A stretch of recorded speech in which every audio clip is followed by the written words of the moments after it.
Assalamualaikum warahmatullahi wabarakatuh. Di sini kami dari kelompok 5B ingin mempresentasikan materi kami tentang kalimat efektif. Sebelumnya, izin memperkenalkan diri, nama Zelka Ariando, NPM dengan 3 digit NPM terakhir 075. Yang pertama, pengertian kalimat efektif. Kalimat efektif adalah kalimat yang disusun dengan struktur yang tepat sehingga dapat menyampaikan gagasan, informasi, atau pesan secara jelas, singkat, logis, dan mudah dipahami oleh pembaca atau pendengar. Menurut para ahli bahasa, kalimat efektif memiliki kemampuan untuk menyampaikan gagasan secara logis dan sistematis. Artinya, setiap unsur dalam kalimat tersebut memiliki fungsi yang jelas dan saling mendukung satu sama lain dalam menyampaikan makna yang dimaksud.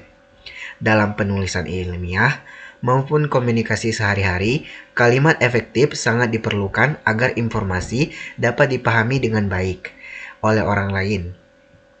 Penggunaan kalimat efektif juga dapat meningkatkan kualitas tulisan karena membuat isi tulisan menjadi lebih jelas dan terstruktur. Kemudian, perbedaan kalimat efektif dan tidak efektif.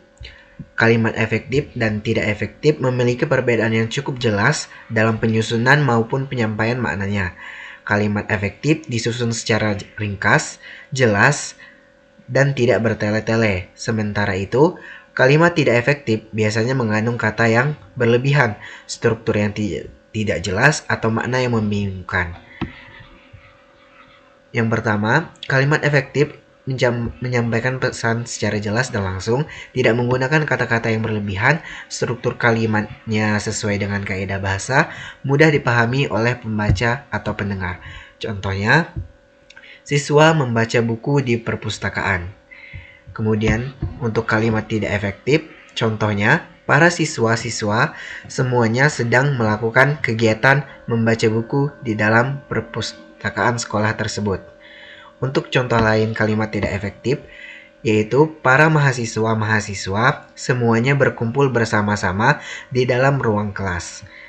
Kalimat tersebut tidak efektif karena terdapat pengulangan kata yang tidak perlu. Untuk perbaikannya, menjadi kalimat efektif adalah para mahasiswa berkumpul di ruang kelas.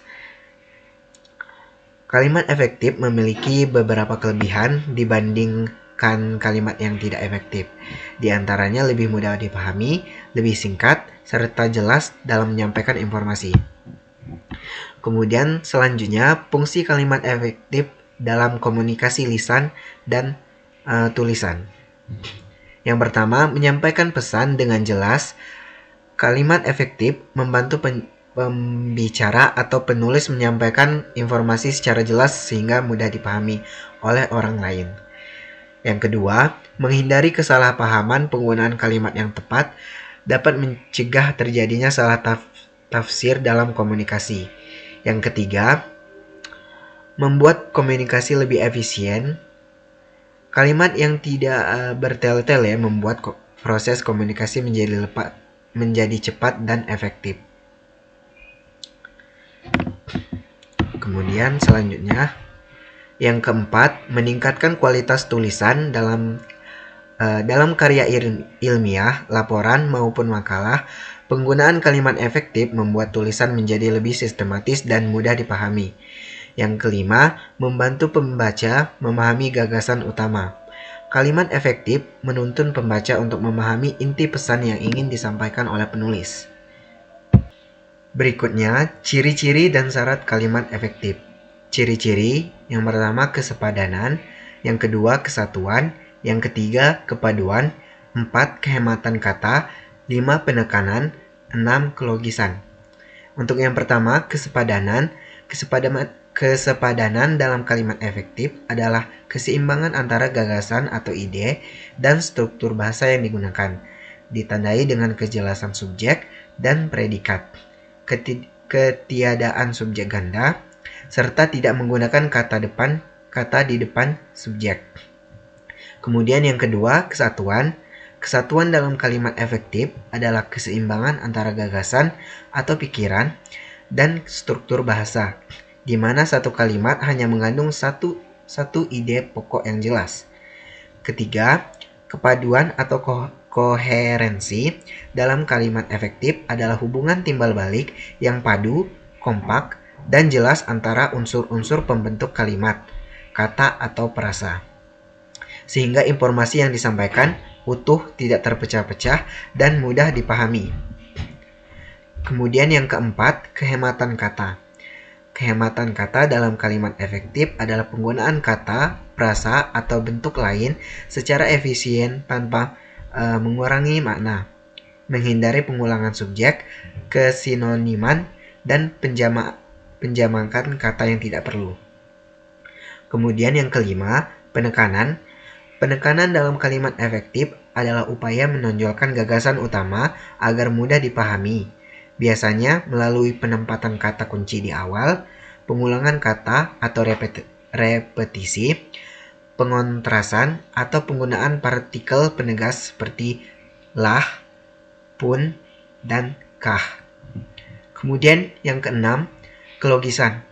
Kelogisan dalam kalimat efektif adalah gagasan atau pesan yang disampaikan dapat diterima oleh akal sehat atau logis, sesuai dengan kaidah EYD, dan tidak menimbulkan makna ganda atau ambigu.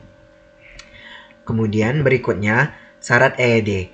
Yang pertama sesuai dengan EYD, yang kedua sistematis, yang ketiga tidak boros kata, yang keempat tidak ambigu. Oke, untuk syarat kalimat efektif yang pertama sesuai dengan EYD. Pada kalimat ini harus memakai ejaan atau tanda baca yang tepat. Kata baku juga harus menjadi perhatian agar tidak sampai kata yang dituliskan ternyata tidak tepat ejaannya. Kemudian yang kedua, sistematis. Kalimat yang paling sederhana adalah kalimat yang mempunyai susunan subjek dan predikat, lalu ditambahkan dengan objek, pelengkap, dan keterangan. Kemudian mengefektifkan sebuah kalimat. Maka buat kalimat yang urutannya tidak memusingkan. Jika memang tidak ada penegasan pada kalimat, subjek dan predikat diharuskan selalu berada pada awal kalimat. Kemudian yang ketiga, tidak boros kata. Tidak boros kata, jangan sampai kalimat yang dibuat tidak terlalu banyak menggunakan kata-kata atau tidak bertele-tele. Kemudian yang keempat, tidak ambigu. Syarat terakhir pada kalimat efektif yang menjadi sangat penting sekali adalah untuk menghindari pembaca atau pendengar dari multitafsir. Dengan menggunakan susunan kata yang ringkas, sistematis, dan sesuai kaidah-kaidah kebahasaan, pembaca atau pendengar tidak akan kesulitan menanggapi kalimat yang ditulis sehingga tidak ada kesan ambigu. Baiklah, izin kami perkenalkan diri. Saya Raihan Ado Pratama dengan NPM 2517051078. Di sini saya akan melanjutkan presentasi dengan menjelaskan jenis-jenis kalimat efektif. Jenis-jenis kalimat efektif ini dibagi menjadi beberapa hal, yaitu yang pertama berdasarkan jumlah klausa atau strukturnya. Ini dibagi lagi menjadi tiga, yaitu pertama kalimat tunggal. Kalimat tunggal ini adalah kalimat yang hanya memiliki satu klausa atau enggak subjek dan juga satu predikat. Karena hanya terdiri dari satu subjek dan satu predikat, maka kalimat ini biasanya hanya menyampaikan satu informasi utama. Contohnya di sini, adik makan. Adik ini sebagai subjeknya dan makan adalah sebagai predikatnya. Yang kedua adalah kalimat majemuk setara. Kalimat majemuk setara merupakan kalimat yang terdiri dari dua klausa atau lebih yang kedudukannya itu setara. Itu maksudnya setiap klausa dapat berdiri sendiri sebagai kalimat. Biasanya itu klausa ini dihubungkan dengan kalimat kata penghubung seperti dan atau tetapi. Di sini contohnya Ani belajar dan Budi bermain. Selanjutnya yang ketiga yaitu kalimat majemuk bertingkat. Kalimat majemuk bertingkat adalah kalimat yang terdiri dari induk kalimat dan anak kalimat. Dalam kalimat ini, salah satu bagian kalimat bergantung pada bagian lainnya. Misalnya ini contohnya, dia tidak pergi karena hujan. Pada kalimat tersebut, dia tidak pergi adalah induk kalimatnya. Sementara karena hujan adalah anak kalimat yang menjelaskan penyebabnya. Oke, selanjutnya yang kedua, berdasarkan subjek atau enggak predikat. Yang pertama itu adalah kalimat aktif. Kalimat aktif adalah kalimat di mana subjek melakukan suatu tindakan atau pekerjaan. Biasanya kalimat aktif ini menggunakan kata kerja yang berimbuhan me atau ber. Ini contohnya, ibu memasak nasi. Dalam kalimat ini, ibu ini adalah sebagai subjek, dan subjek ini melakukan tindakan dari kalimat tersebut. Oke, yang kedua adalah kalimat pasif. Kalimat pasif adalah kalimat di mana subjek dikenai atau menerima tindakan. Biasanya itu dia menggunakan imbuhan di atau ter pada kata kerjanya. Ini contohnya, nasi dimasak ibu. Oke, yang ketiga, berdasarkan bentuk penyampaian. Di sini dibagi menjadi dua. Yang pertama, kalimat langsung. Kalimat langsung adalah kalimat yang mengutip secara langsung perkataan seseorang tanpa mengubah susunan katanya. Biasanya ditandai dengan tanda petik. Yang pertama, contohnya, Budi berkata, "Saya lapar." Selanjutnya yang kedua, kalimat tidak langsung. Kalimat tidak langsung adalah kalimat yang menyampaikan kembali perkataan orang lain tetapi tidak menggunakan kutipan langsung. Di sini contohnya, Budi berkata bahwa Budi lapar. Oke, selanjutnya yang ketiga adalah berdasarkan kandungan pesan. Ini dibagi menjadi tiga. Yang pertama itu adalah kalimat deklaratif. Kalimat deklaratif adalah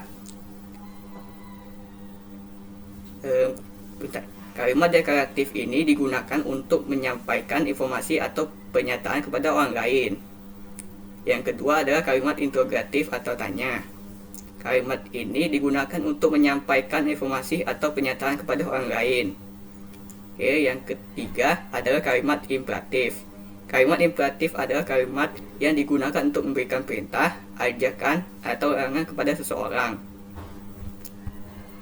Baik, di sini kesimpulannya adalah kalimat efektif adalah kalimat yang mampu menyampaikan pikiran dan perasaan penulis atau pembicara dengan jelas kepada pembaca atau pendengar.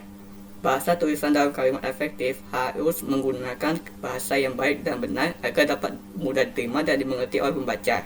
Kalimat efektif harus memperhatikan hal-hal penting, yaitu harus selalu memilih kata dan istilah serta meletakkannya dengan posisi yang tepat. Mengusahakan agar kalimat memiliki kalimat yang logis.